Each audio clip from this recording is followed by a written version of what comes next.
Coming to you from an unknown location, at the foothills of the Appalachian Mountains, bringing you the unknown. Welcome to another spine-tingling episode of Paranormal 411. Your hosts are David Reagan and Jason Scott, and together, they dive headfirst into the mysteries that lurk just beyond our understanding, featuring notable experts ready to share their insights into the world of the strange and unknown.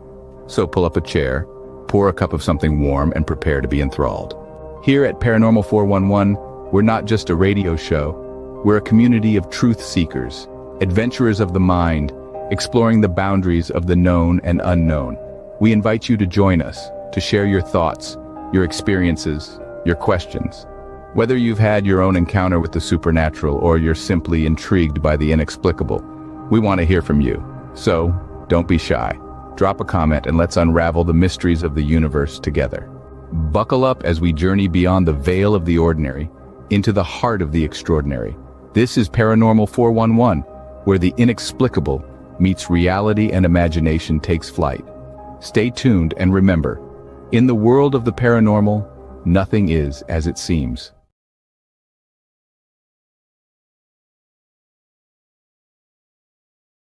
I was busy. Oh, we decided to go back to radio now. Oh yeah. So how you doing, Jason? You have Pretty a good day? good. Yeah, it's okay. Have a good show tonight.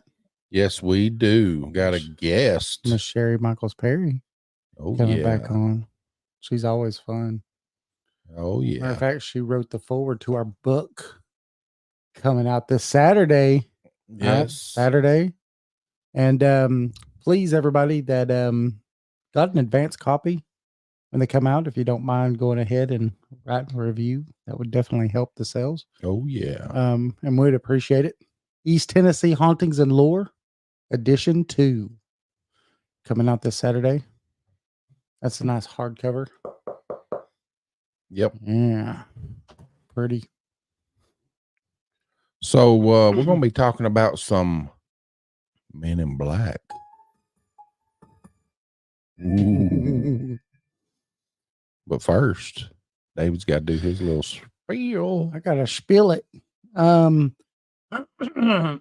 Excuse me. So remember, every Saturday night, Eastern Standard Time, we are on WDJY FM. If you're in the Metro Atlanta area, that is WDJY FM. That is 99.1 FM on your dial. We're on that from 10 to 11 every Saturday. We're about to get if I'm not mistaken, Sunday 1 a.m. to 2 a.m. slot also on there. So definitely check us out. And if you are not in the Metro Atlanta area, you could go to WDJYFM.com and listen to us, or you could also go to paranormal411.org, click the link. Right, Jason? Click the link. Click the link. And you can listen to us there also. Remember, if you're looking to find us, you can do that at paranormal411.org, Paranormal411 on Facebook, YouTube, and Twitter. Right? X. Well, X. You ain't got your paper in front I of don't you. have my paper. I lost my notes, my show notes that I used to have. They're gone. They disappeared on me. I think they come and the aliens come and took them.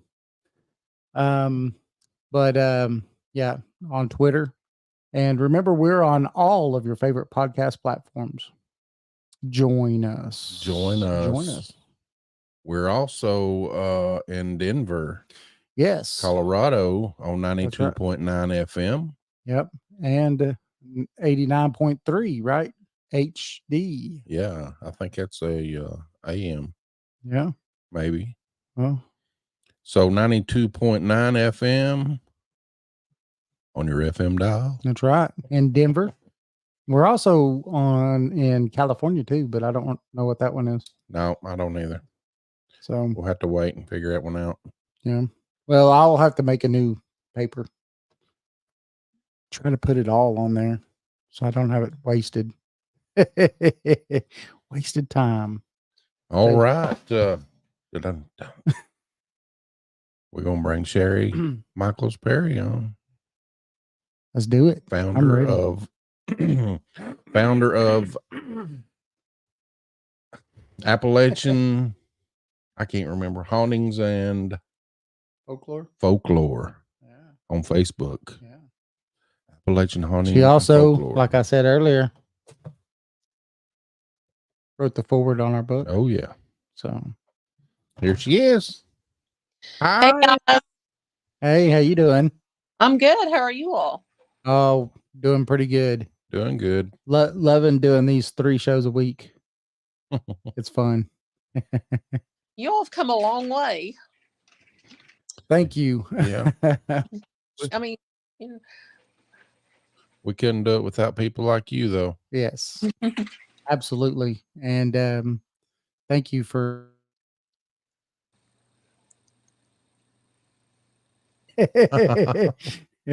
Yeah, David. I didn't know David was on there. I thought you was just talking to me. I didn't know what was going on.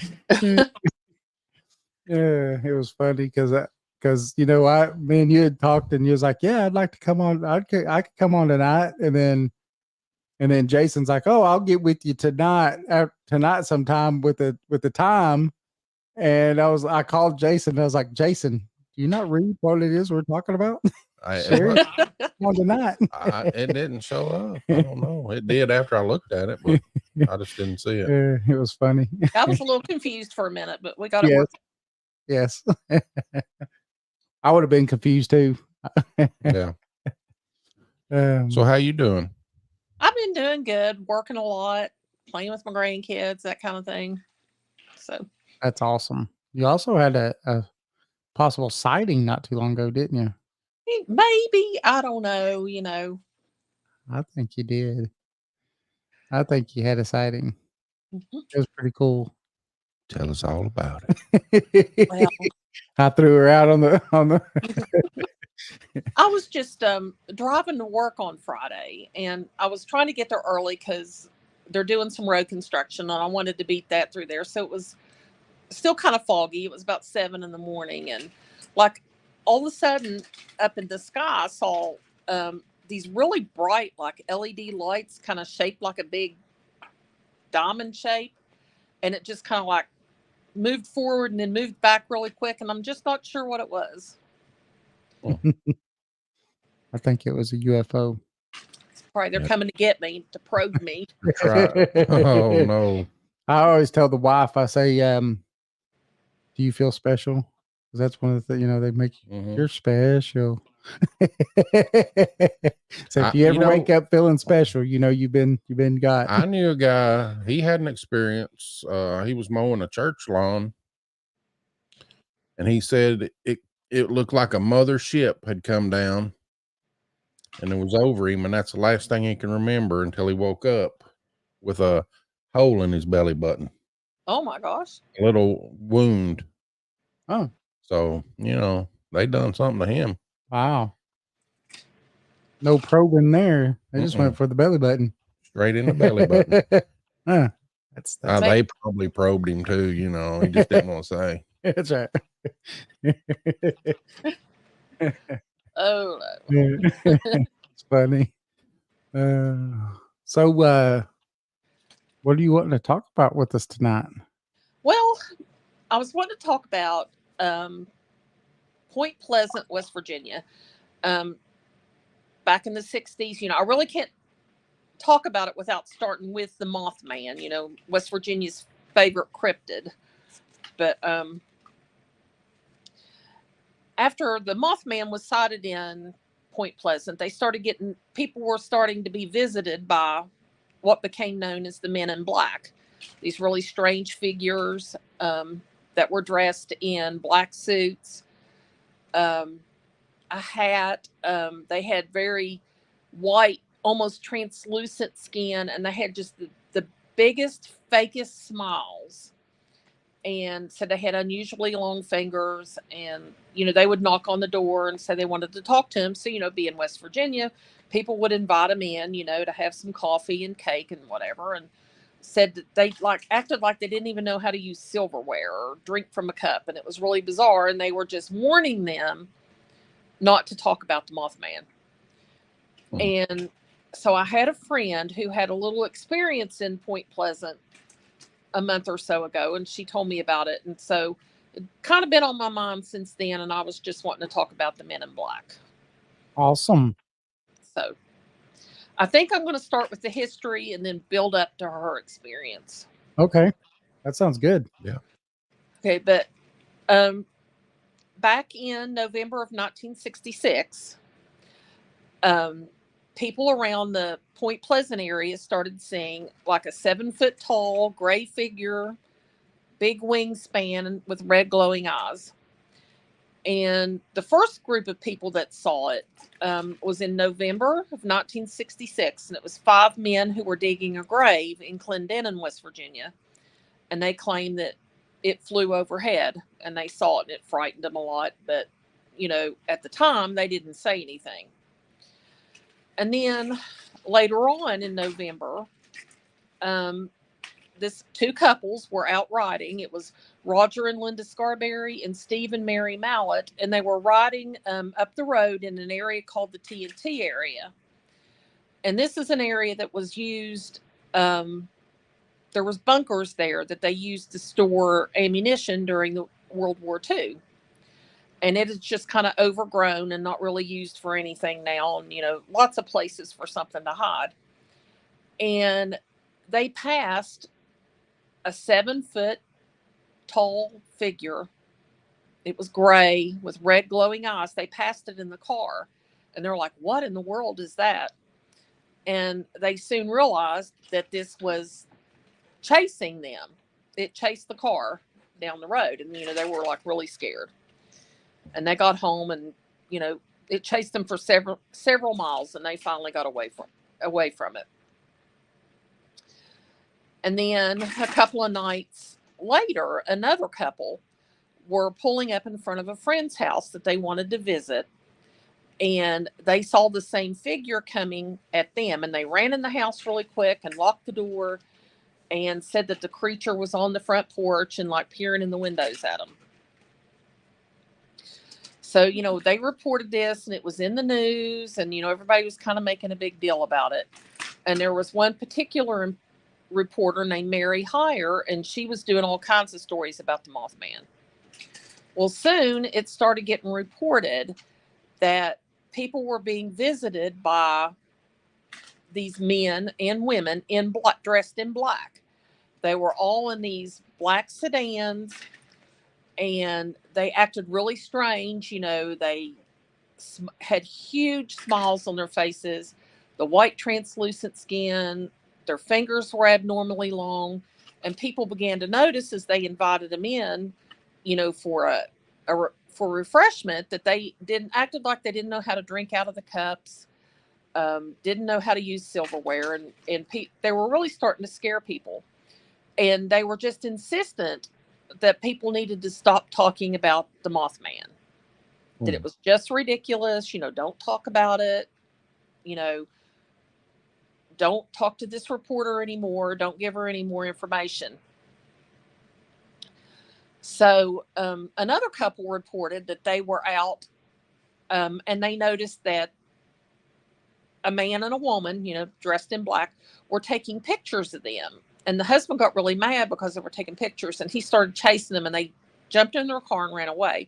But he got the license number and he turned that into the police and they said that that license number did not exist. They were never able to trace that.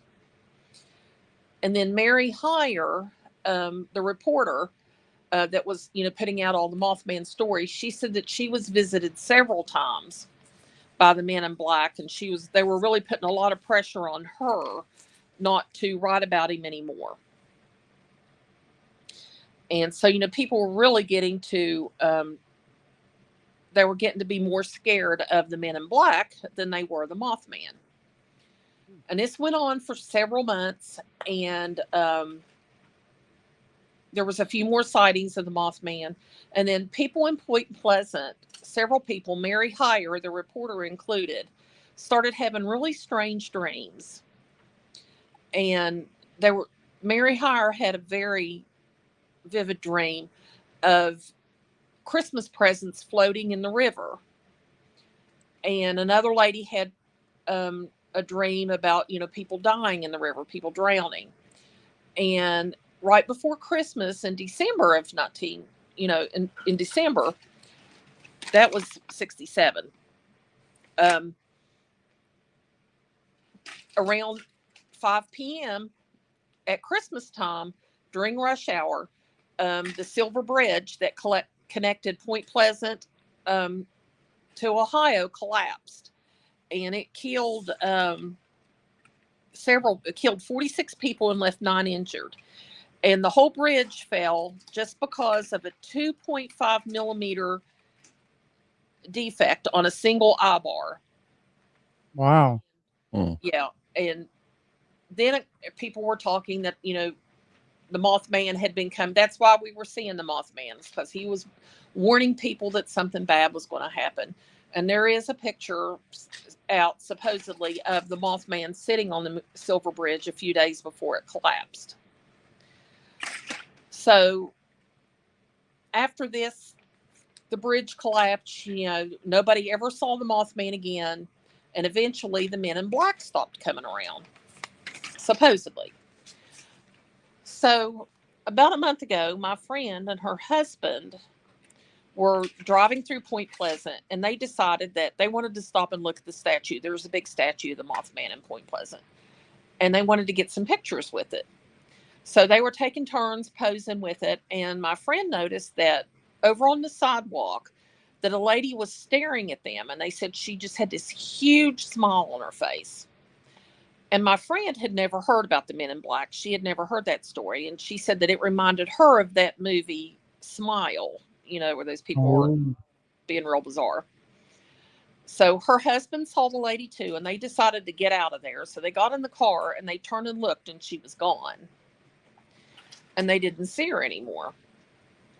And of course, when she told me about it, the first thing I'm thinking about is, the Men in Black. So that's kind of why I wanted to talk about it on the show, because I'm curious if any of your listeners that might be from that area or just from another area, has anybody else had any experience with these Men in Black that, come to the house or, try to warn them of things, or has anybody else had an experience with this type of person? Wow. That would be, I don't know, I've heard about the Men in Black from, all different kinds of fields, and it's always usually in the UFO field, where people have sightings of UFOs and different things, and they'll come and say, "Hey, you didn't see what you said you saw," Right.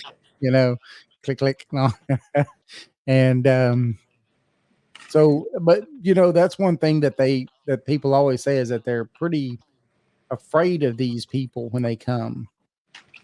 For whatever reason, they don't even know why, but Right. they're afraid of them. Yeah. So, I- I would love to know, because they don't sound human. Right. Yeah. And yeah. I know, like you said, I've heard a lot of the stories, and that was one thing that is weird about that more than some of the others, which is, like you said, they didn't seem like they knew even how to use a cup. Didn't know how to use any kind of utensil or anything like that to eat or anything with. They just seemed like they were awkward with anything like that. Mm-hmm. And that's weird. So, I think of different scenarios, is the Mothman something that they had on a ship with them that escaped, when they were trying to get people to stop talking about it so they could hunt it down and take it home, or, what exactly was their stake in all of that? Right. Yeah. So do you think that they was actually, or the Mothman was actually warning people, or do you think that he did it, or it did it? I don't think that it did it, and I don't know if it was just all a coincidence, but I guess it is a very big coincidence that they never saw it again Mm-hmm. after the bridge collapsed. And, those people were having all the dreams, but, I don't know. Roger's in the house. Hey, Roger. Because I think if the men in black had been from the government, then obviously they would have looked more like human beings. They would have had normal skin and normal length fingers and probably not that ridiculous smile. Yeah. Yeah. Yeah. And they would have known how to act. They'd have known how to eat. They'd have known how to, do all those kinds of things too. So, it is weird. When you hear a story like that, do you think that these men in black in these kind of cases, that there may be more than one kind? You have the kind that you have in, say, Project Blue Book and stuff like that happened with Roswell and stuff, and then you have these ones here. Do you think that these here are something more extraterrestrial? I think so. I think that I think the Mothman belonged to them and they lost it somehow, and that they were there trying to get people to stop talking about it so they could hunt it and capture it. Okay. They were trying to do some, keep everybody quiet, so the military wouldn't come in and start hunting for this creature that they were hunting for and that they wanted to take back to their ship or their planet or whatever, Right.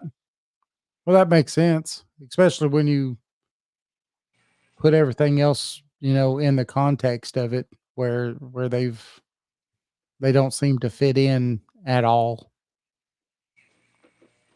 And so you have to think, where my friend saw this girl, are they still, are they still around? And somehow they just managed to fit in a little better. Right. I don't know. Maybe this was Men in Black 1.0, and then the other ones were learned a little bit better or something from it. Maybe, but yeah. Yeah, a lot of people see Men in Black with UFOs too. Yeah. I mean, they get hushed about it by Men in Black, and they obviously are the same people because they have the same description. Right. Yeah. They have a, I don't know. But what makes these really strange is the fact that, like you were saying, Sherry, was the fact that, their skin was almost see-through. They had that huge smile, kind of like, Joker, the first Joker, Yeah. I think one description put them as they had Asian like features, their eyes and stuff. So that's interesting. Yeah. Wonder why the black suits and all that stuff. I don't know if that was just their idea of what they thought a professional, like they would think that it was somebody in authority if they were dressed like that. Maybe, they were just trying to observe how some people dressed. And that makes sense. The feds. Yeah. We've come to lock for you your up. moonshine. That's hidden in the basement. Yeah. That's in the cellar. No. Yeah, well, they'd probably let them probe them before they'd let them take their moonshine. They probably would. Not my shine.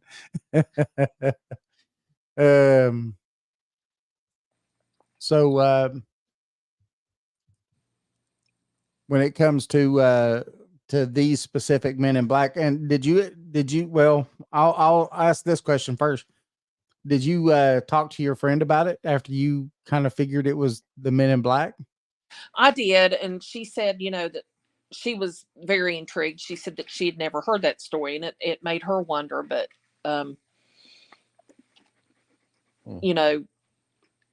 it could just be an odd coincidence. But, she just felt really odd about it. But now she's wondering what she really did see. Right. Yeah. Well, I mean, like you said, she didn't know nothing about it until you had, heard her story. So it would be intriguing to know, like, if I didn't know nothing about it, and then I had this really weird occurrence happen, and then someone said, "Hey, look this up because that kind of matches what happened here," and then it's in the same place, not even in a Right. different place. So, are they still searching for the thing, or you know? Well, maybe they didn't catch it and it just hasn't shown itself to anybody, you don't know. Yeah. Or they liked it so much they decided to call it home. Yeah. Or maybe they couldn't get back Yeah. for whatever reason. But I've told you all this before. I would much rather deal with a guy. I don't want to see an alien. I don't want to get probed. I don't want to get in the ship.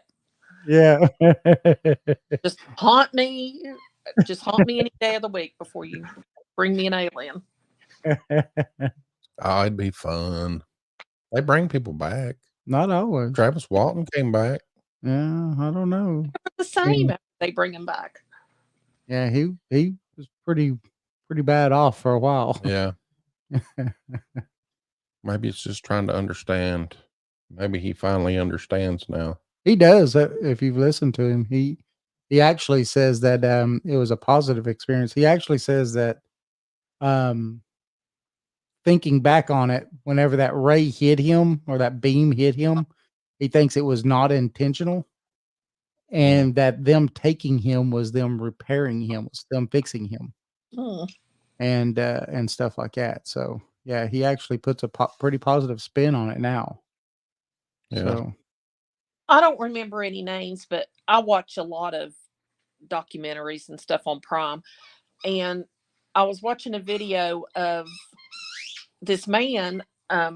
He had gone to the doctor because his knee was hurting him really bad. And when he got to the doctor, they did an x-ray, and the doctor asked him, said, "Have you ever had surgery or anything on this knee before, or any injury?" And he's like, "No." And he said, "Why?" And he goes, "Because there's some kind of artifact there. There's something in your knee." oh. And it was just this strange piece of metal that was in his knee for absolutely no reason. Yeah, I've heard stories like that. So that got him wondering if he had been abducted. I've got something right here. Right there. Yep.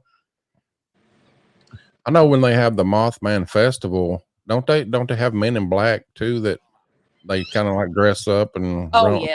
Yeah, I thought so. So that's a big thing, Men in Black and the Mothman. It is. I mean, and Point Pleasant is and nothing against Point Pleasant. I love Point Pleasant, but it's really a tiny place. And, so that's a big draw for them. They're such a small community, and right. They've got the Mothman Museum, which I'm not putting it down in any way. I love it, but it sounds grand, but it's not. It's just a couple of rooms crammed to the gills with all the newspaper stories and pictures, and they've got a mannequin there dressed as the Men in Black, and got of course the Mothman is in there, and and it's nothing fancy, but it draws a huge crowd.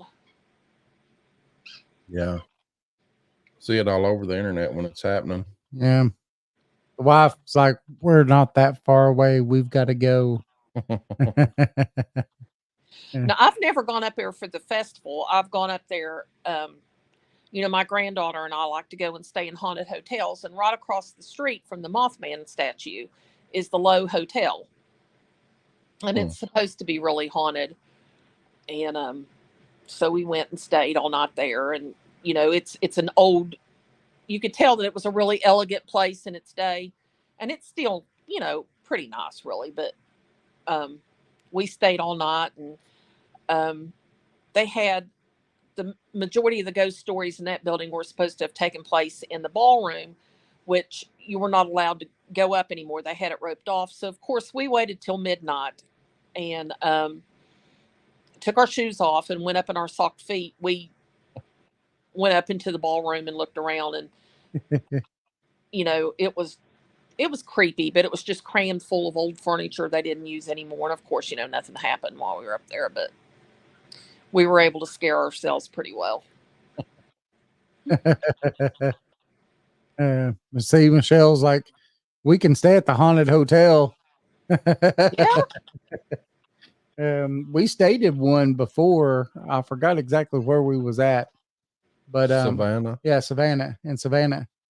And it was a haunted bed and breakfast place.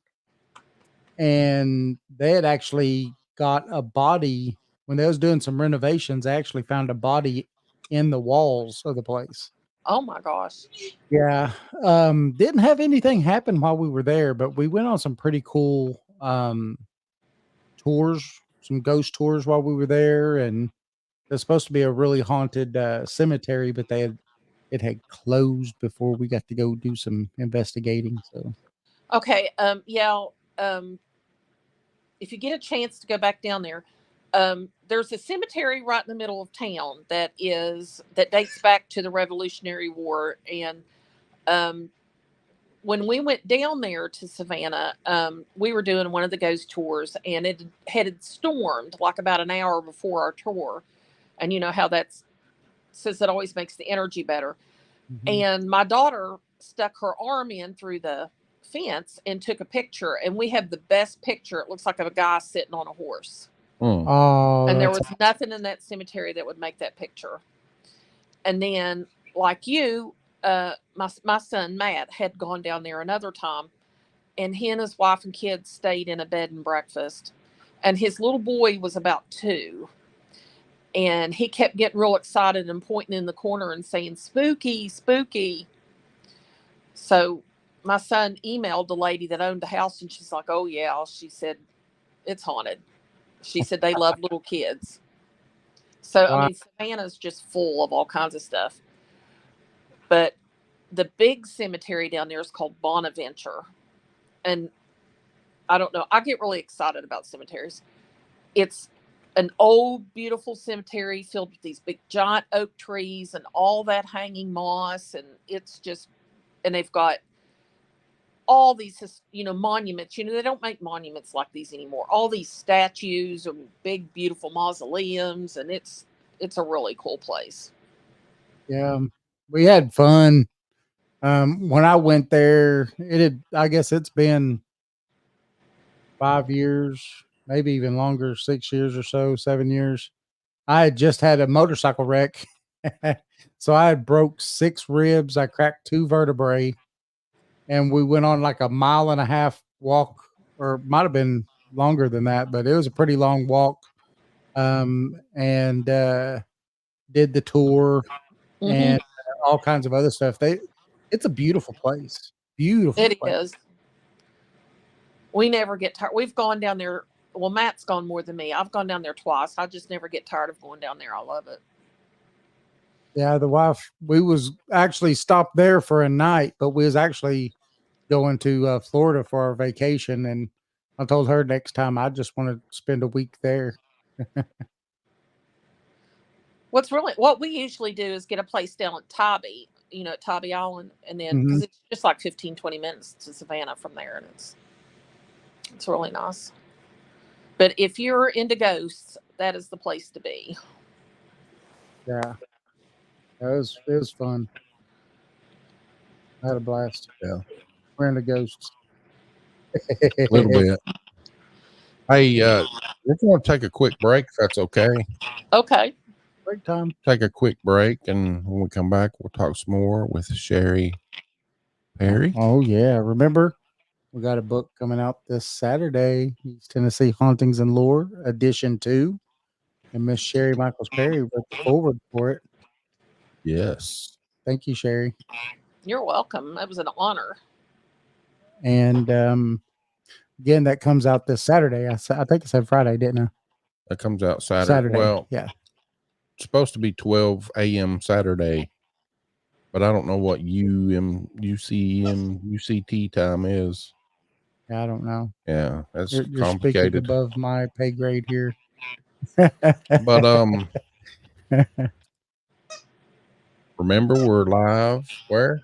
We're live on Spreaker, YouTube, X, and Twitter at Paranormal 411. You could also Go to paranormal411.org. We are live right now on paranormal411.org. And on Instagram. And on Instagram. What do you think about that? Everywhere. You could also go to WDJYF Film on Saturday night, 10 p.m. Eastern Standard Time. You live in the metro Atlanta area, that's 99.1 FM. And don't worry, if you're not in the metro Atlanta area, you can still listen to us. Go to WDJYFM.com or you go to paranormal411.org. Click the link and listen to us. Oh, yeah. We're also on all of your favorite podcast platforms. Join us. Join us. All right, Sherry, we'll be back right after this. Okay. What if the world we know is merely a fraction of reality? What if there are forces, entities, and phenomena that exist just beyond our comprehension in the shadows of the unknown? Welcome to Paranormal 411, your gateway to the unexplained and the downright chilling. Imagine, if you will, a quiet, sleepy town tucked away from the hustle and bustle of the city.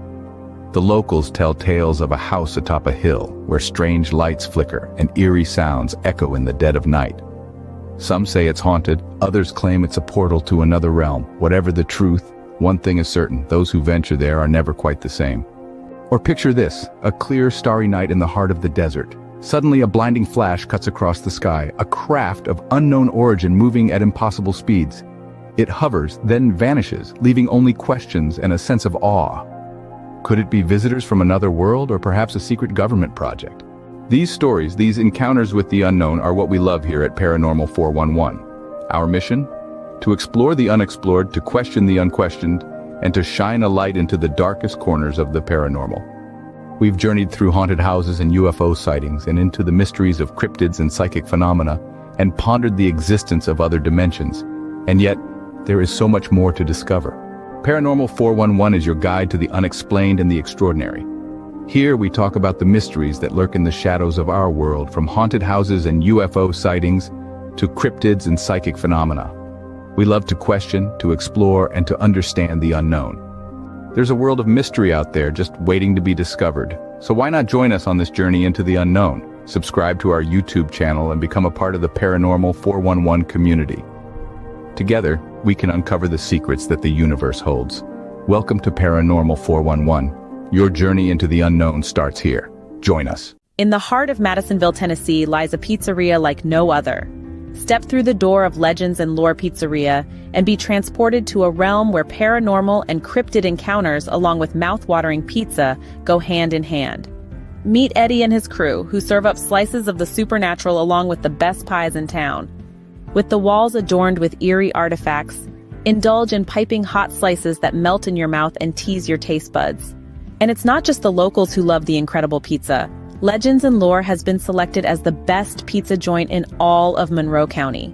As lovers of everything pizza and the paranormal, the owners have mastered the art of crafting unforgettable combinations that will leave you wanting more. To stay connected with this mystical eatery, follow Legends and Lore Pizzeria on Facebook, where tales of their latest creations and upcoming specials will be shared. Make sure to browse their custom menu, featuring legendary pizzas like the Chupacabra Ranch and the Exorcist. So, whether you have an appetite for the supernatural or simply seek the best pizza in town, Legends and Lore is the place to be. Come for the unforgettable flavors, stay for the captivating stories, and find yourself in a world where legends and pizza collide. Get ready to rock with the electrifying sound of Catalyst, a band that's sure to leave you wanting more. With their powerful lyrics and killer riffs, Catalyst is a great sound in the world of rock music. You can listen and find Catalyst on Bandcamp, or go to the link at paranormal411.org and click on their banner.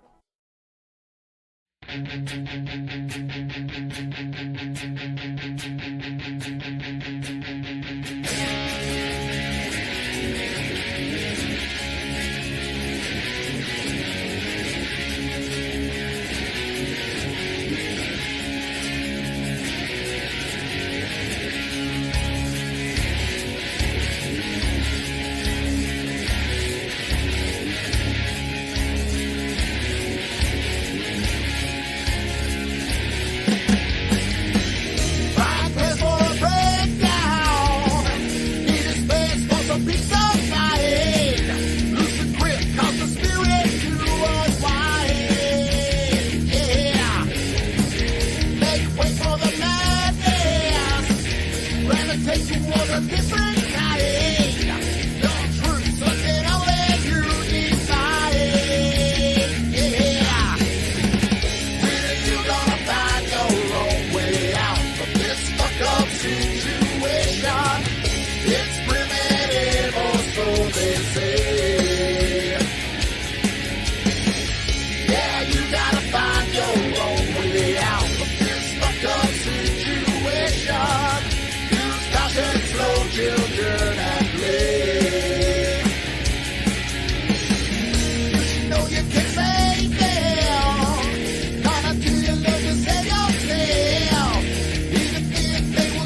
children at play. Don't tell them what they want. Swear the mother finally needs the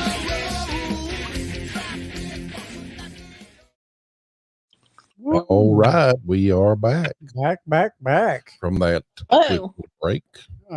Nice little quick break. Remember again, our new book comes out Saturday, East Tennessee Hauntings and Lore, edition 2. Miss Sherry Michaels Perry wrote the foreword for us. And we want to thank her for that. And also, you could find us at paranormal411.org. You can find us at paranormal411 on Facebook, YouTube, and X, and Instagram. We're live right now on Instagram, Facebook, YouTube. Where else, Jason? X, Spreaker, paranormal411.org, and Spreaker. and So, Spreaker. We're getting out there. We're also on all of your favorite podcast platforms. Join us. David loves that. I like the join. Join us. Join us. you'll never leave. Never. Your biggest fan. Yeah. Jason has the best one of those ever. Yeah, this year, well, this weekend, my daughter got me tickets to go to the Smoky Mountain Terror. Uh-huh.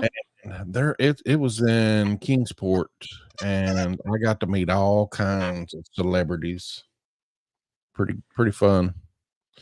Yeah, you got to meet Jason Halls of Taps and Yeah, all the Oh, you're the whole Taps group. yeah. I forgot to bring the shirt in. I got pictures and autograph of me with them and the shirt. We're gonna hang it up in the studio.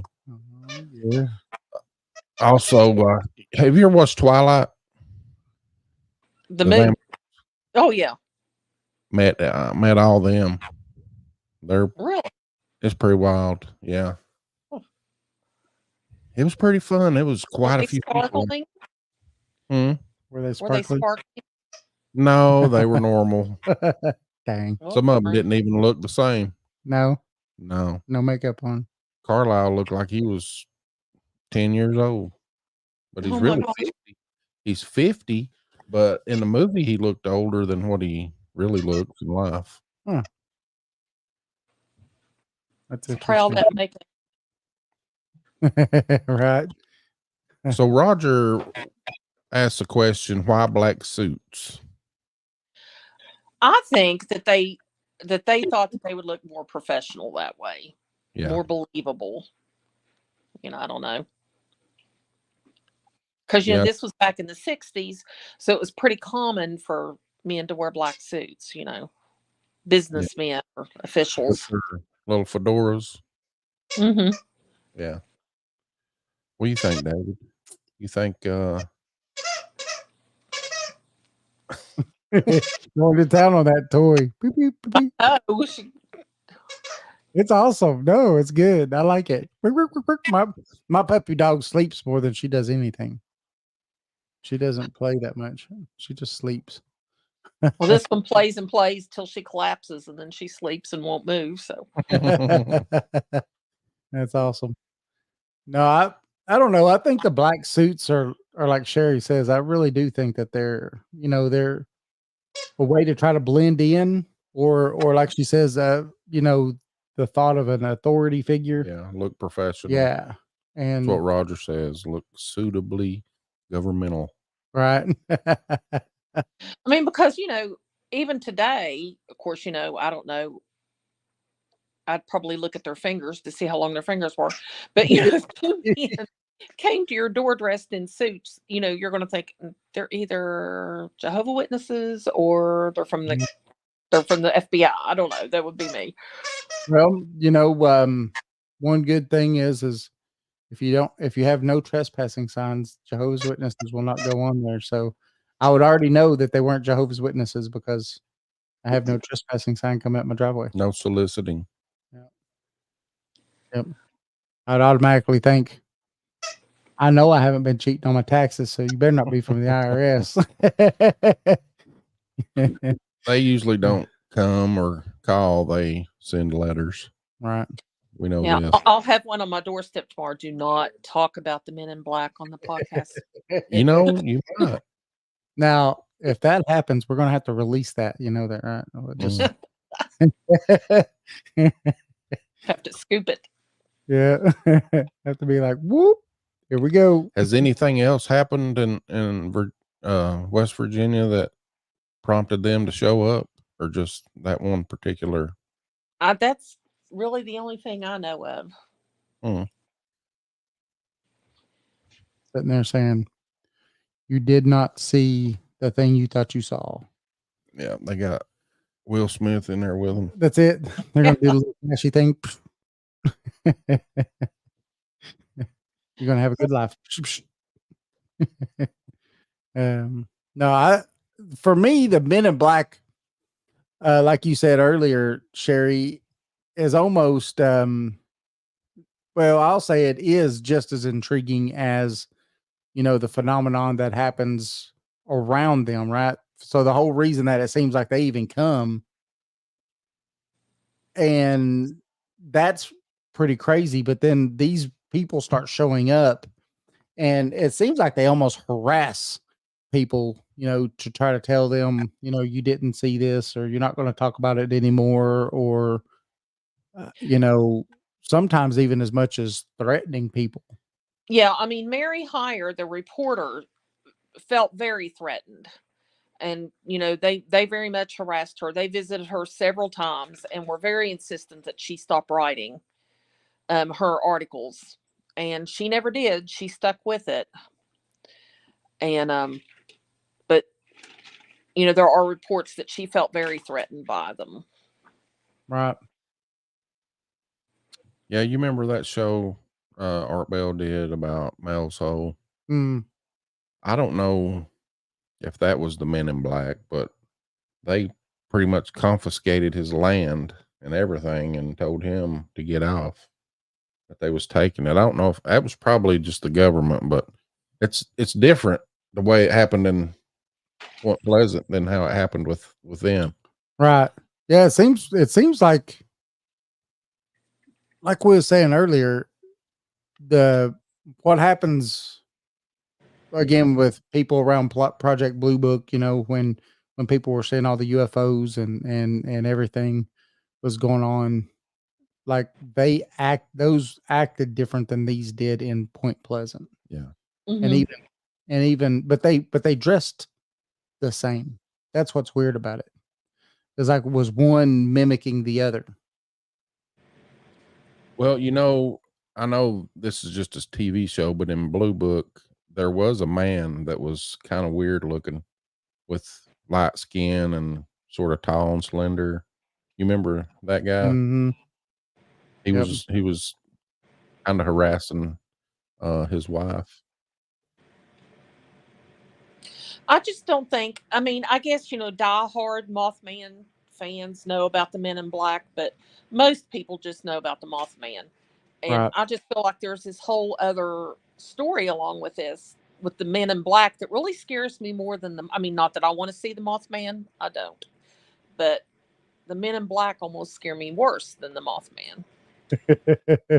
And why is that? Is it because they more like the Mothman, they'll actually come up to you and come to your house and try to talk to you and stuff like that? Yeah, and you know, and if I don't listen to them and I would keep talking about the Mothman, what are they going to do? You know, what's going to be Right. They're going to come in and zap everybody, make you believe that you're a puppy dog. They probably go to the Mothman Festival. You know, what's funny about that is that wouldn't that be the perfect cover? I mean, I'm here as a Man in Black at the Mothman Festival. But they're small at us while they drink their moonshine and eat a pepperoni roll, you know. It reminds me of Wizards of Waverly Place when they go to Comic-Con and there's a monster breach and the agents from Wizard World come in and they can just roam anywhere because they look so weird it don't matter. Right. Yeah. So we may see some of them at some of these festivals. Hey, You know, we got a Bigfoot festival coming up soon. Don't we, Jason? Oh yeah. It's gonna be fun. You know, maybe Bigfoot's something they lost off their ship, and Mhm. Well, I don't know. you know, I think that you may be right on that. I think that there's something to Bigfoot other than what some in the cryptid world would want to say, you know. I really Yeah. do, because there's all kinds of stuff going on with Bigfoot where you have the orbs. A lot of UFO sightings have been seen either before or after a sighting of Bigfoot. So I think that's a possibility. Yeah. Like, we did that show not too long ago on Aleister Crowley, and you know, he supposedly opened up a hole, and he was talking to this. Do you remember the thing's name? It was the first really picture of the gray alien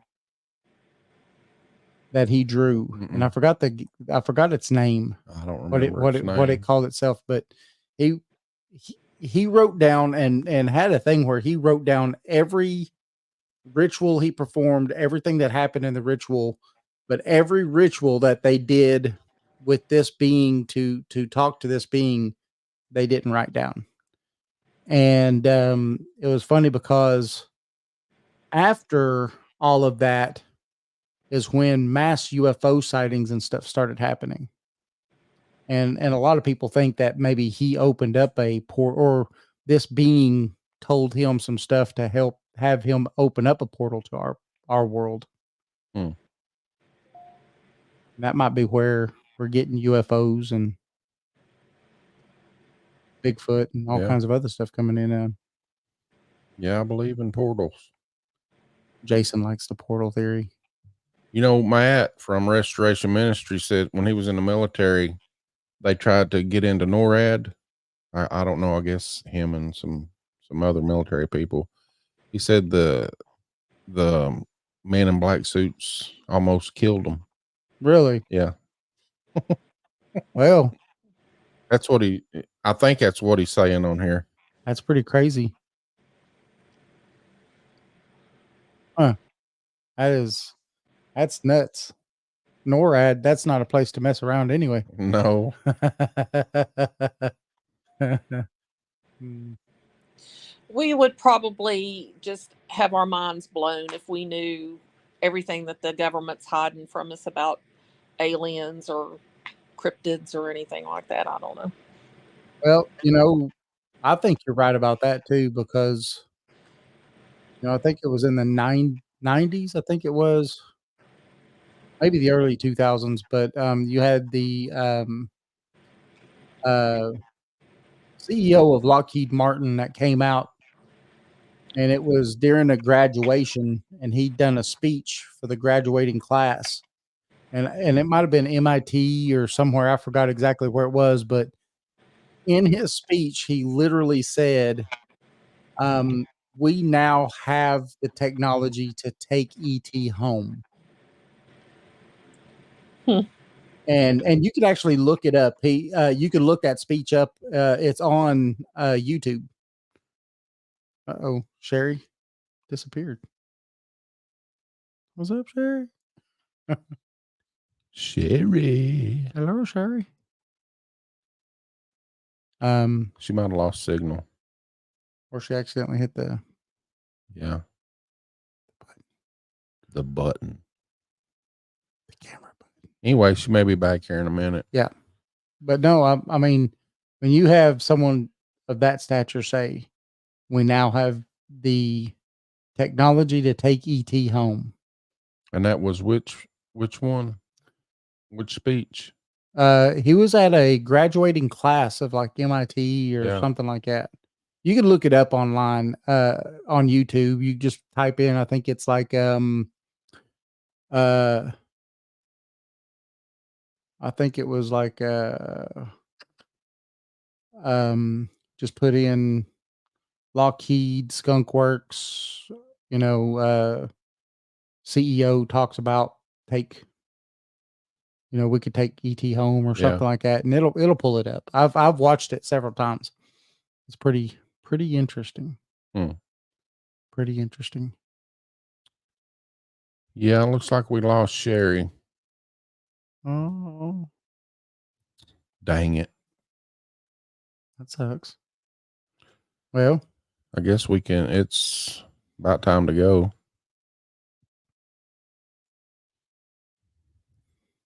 $57.13. whoop whoop.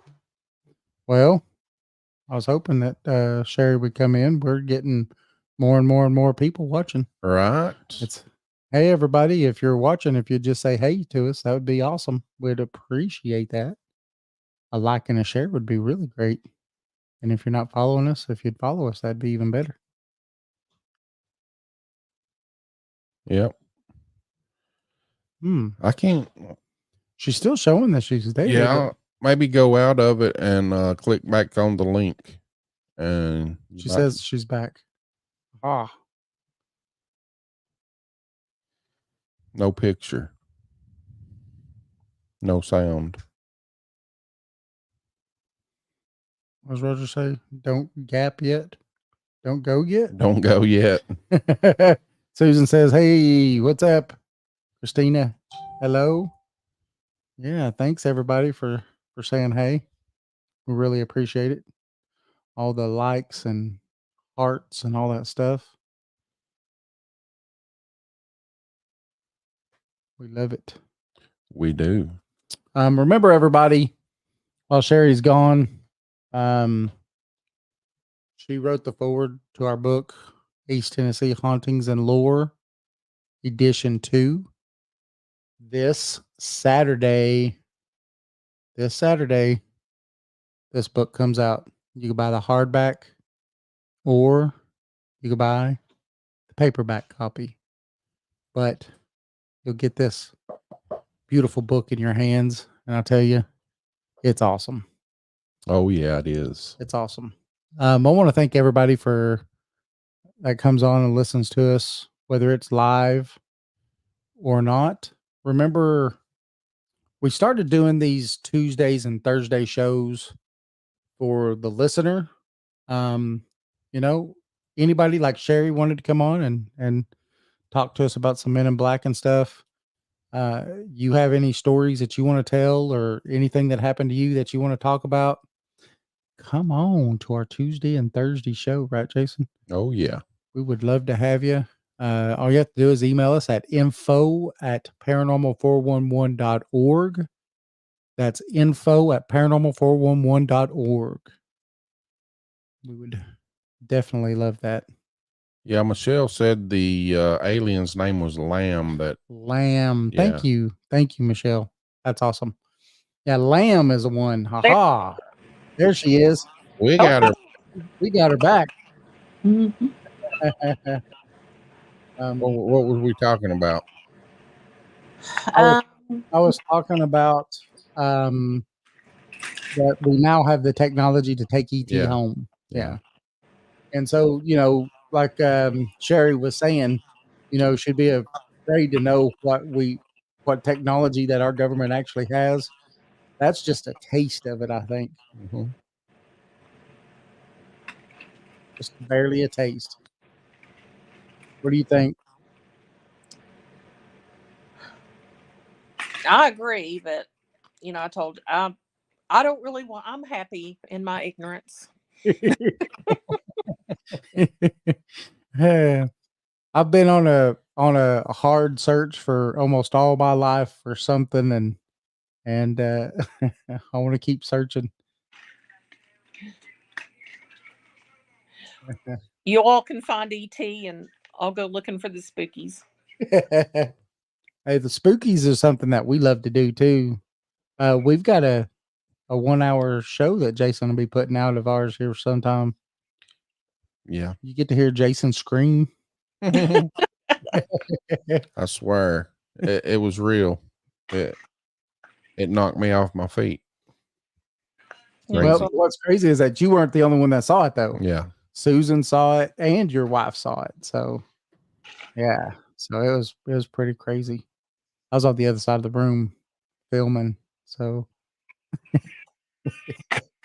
what it was, I had this FLIR camera, and Eddie was using his SLS camera. There was a doorway into the laundry room, and I was sitting there. Thought I was recording, but it wasn't. Coming to find out, that I was just taking pictures. But this thing walked up. It was looked like a human. You know, walked right up to the doorway, right behind Eddie, and just looked sort of out. Then stood there for a second, then turned around and walked out. Oh my God. I was screaming. Everybody was hollering. It was crazy. But Susan says it's something she'll never forget. yeah, I won't forget it either. Yeah. I have nightmares about that. I won't forget it because I remember all of y'all over there screaming, "Oh my God, Eddie, And then Eddie. There's no dogs there, nowhere. Yeah. I caught David with his EVP recorder captures this little bitty Chihuahua kind of type dog going roo, roo, roo, roo, roo, barking. Oh gosh. So every time, the first time they screamed, or they weren't screaming, they were yelling like, "Oh my God, Eddie, Eddie, oh my God," you know, it's behind you. And when they started yelling, you hear a dog go "Woof, woof, woof, woof, woof, woof, woof, woof," like it was barking at them for yelling. And then when they started talking and then they started yelling again because it turned around and started walking away, the dog starts barking again, and there's no dog there. Yeah. Crazy. That is crazy. It's interesting. Well, you all come up to the Mothman Festival next time, and I'll come up and we'll stay in the Low Hotel, and then we'll go to the Trans-Allegheny Lunatic Asylum, and we'll go to Moundsville Prison too. Yes. That sounds like fun. Yeah. I'm ready. Yeah, and Susan says she got it on her recorder too. Yeah. So I wasn't only on just my EVP, it was on hers. It's crazy. No puppy dog. Burp, burp, burp, burp, burp, burp. Susie and Eddie and Susan has enough ghost hunting equipment that they could take a team of 20 and outfit every one of them. Oh gosh. Yeah, they've got a ton of equipment. Thank you, Matt. And we're about to do a special. We're going to build our own SLS camera, and we're going to record it and show people how to build your own SLS camera. Huh. Yeah. Instead of spending like $500 for one, you could get it for about less than $2. Yep. So anything else strange going on up there? No, that's about all I've got. Anything new? Well, that's a good story. The Men in Black. And that just happened like a month ago. Yeah, it's about a month or so ago. That's awesome. Yeah. I've never had anything like that. We need to dress up like the Men in Black. Wonder if there's a fat man in black. First time for everything. I don't even own a suit. Yeah, you do. That Christmas suit. Yeah, that's a loud suit right there. Woo. They'd see me coming. They wouldn't even have to turn lights on for my Christmas suit.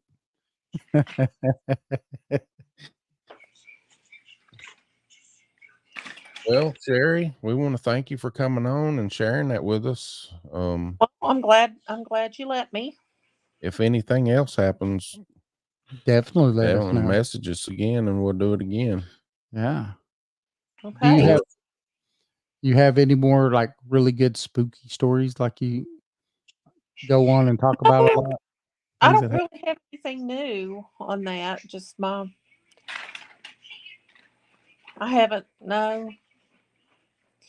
haven't been able to go out as much. My granddaughter hasn't been around, so my partner in crime has been otherwise occupied. So I'm waiting on her to get back so we can get into some stuff.